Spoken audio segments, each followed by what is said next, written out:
नमस्कार साथियों, आप लोगों का ओम साई स्टडी क्लासेस में स्वागत है। आइए आज हम लोग सबसे इम्पोर्टेंट टॉपिक प्राचीन भारत के मौर्य साम्राज्य के बारे में जानेंगे। मौर्य साम्राज्य के स्थापना कौन किए थे और उसके संस्थापक कौन थे।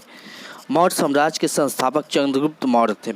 इसी के बारे में हम लोग आज इस वीडियो में सबसे महत्वपूर्ण, उन्होंने कब क्या जीता, कब क्या किया और उनका जन्म कब हुआ, कहाँ हुआ, ये सब महत्वपूर्ण टॉपिक को देखेंगे। उनकी शादी कब से कब हुई, वो कब किस राज्य को विजय किए, सारे हम लोग देखेंगे।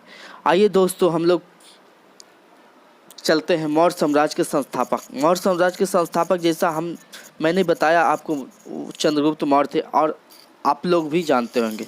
तो चंद्रगुप्त मौर्य का जन्म कब हुआ था दोस्तों? चंद्रगुप्त मौर्य का जन्म हुआ था 345 ईसा पूर्व में हुआ था। अब हम लोग जान लेते हैं चंद्रगुप्त मौर्य को किस किस नामों से भी जाना जाता है।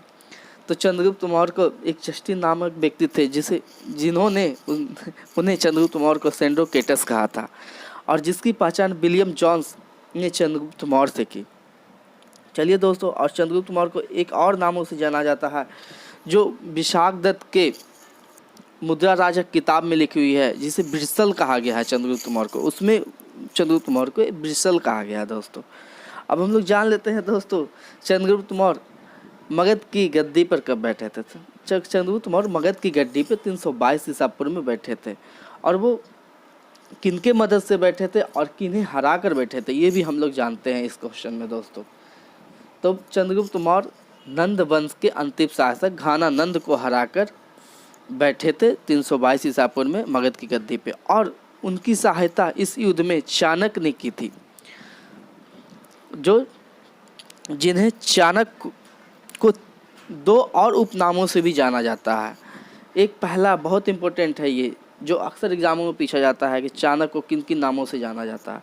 जो अगला पहला है कौटिल्य और दूसरा विष्णुगुप्त। विष्णुगुप्त चाणक्य के बचपन का नाम है। अब हम लोग इस तरह से देख लेते हैं दोस्तों, और चाणक्य को जब 322 ईसा पूर्व में वो मगध की गद्दी पर बैठे थे, चाणक्य को वो अपना प्रधानमंत्री बना लिए चंद्रगुप्त मौर्य ने। और चंद्रगुप्त मौर्य के बारे में जान लेते हैं। चंद्रगुप्त मौर्य किस धर्म के अनुयायी थे? तो वो जैन धर्म के अनुयायी थे। ये अक्सर एग्जामों में पूछा जाता है दोस्तों। और चंद्रगुप्त मौर्य के गुरु के बारे में, जैनी गुरु के बारे में पूछा जाता है। वो चंद्रगुप्त मौर्य के जैनी गुरु भद्रबाहु थे। अब हम लोग मोस्ट इम्पोर्टेंट टॉपिक जो होता है, most important topic Chandragupta Maurya में ही है, जो एक सेल्यूकस निकेटर नामक राजदूत था। वो किनके राजदूत थे? वो मेगास्थनीज के राजदूत थे, जिसका युद्ध 305 ईसा पूर्व में चंद्रगुप्त मौर्य से हुई। अब चंद्रगुप्त मौर्य से हुई तो इसमें विजय कौन हुए? तो इसमें विजय हुए थे अपने चंद्रगुप्त मौर्य जी। और सेल्यूकस निकेटर हार के बाद वो एक संधि किए थे, जिसमें वह अपनी बेटी कार्नेलिया की शादी चंद्रगुप्त मौर्य से कराई और अपने 4 प्रांतों को उन्हें सौंप दिया। अब वो जान लेते हैं दोस्तों 4 प्रांतों में कौन कौन सा प्रांत है। तो पहला है कंधार,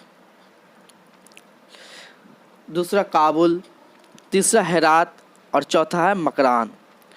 और इसके बदले में दोस्तों चंद्रगुप्त मौर्य ने सेल्यूकस निकेटर को भी 500 हाथियों का उपहार दिया, जिसे प्लूटार्क ने वर्णन किया है अपने अति के साथ। अब हम लोग दोस्तों अगले में चलते हैं दोस्तों।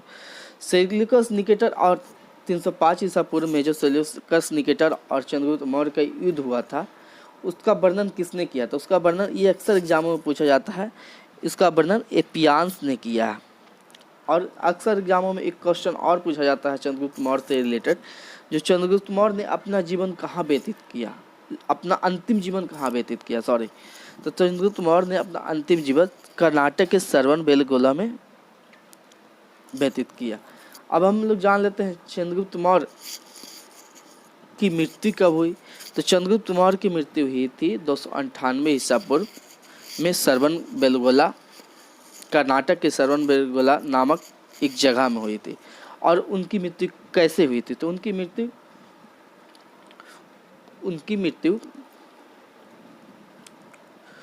उपवास के दौरान उसकी मृत्यु हो गई थी। अब हम लोग जान लेते हैं दोस्तों, अक्सर एग्जाम में एक क्वेश्चन और पूछा जाता है, मेगास्थनीज के बारे में हम लोग अभी जस्ट पढ़े होंगे, तो मेगास्थनीज के बारे में जान लेते हैं। मेगास्थनीज के द्वारा एक पुस्तक लिखी गई है जिसका नाम इंडिका है, जो अक्सर एग्ज़ामों में पूछा जाता है दोस्तों।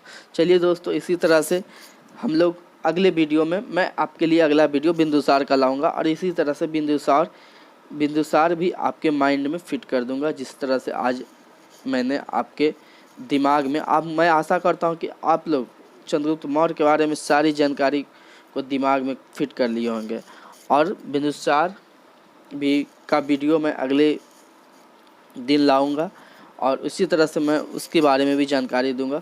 और वीडियो कोई ज़्यादा बड़ा नहीं होगा, वीडियो छोटा ही होगा कि आप लोग आसानी से देखें, पूरा वीडियो देखें। चलिए दोस्तों, इसी तरह से आपको ये वीडियो अच्छा लगा हो, मेरा मेहनत अच्छा लगा हो, तो आप लाइक करें, सब्सक्राइब करें। थैंक यू दोस्तों, धन्यवाद।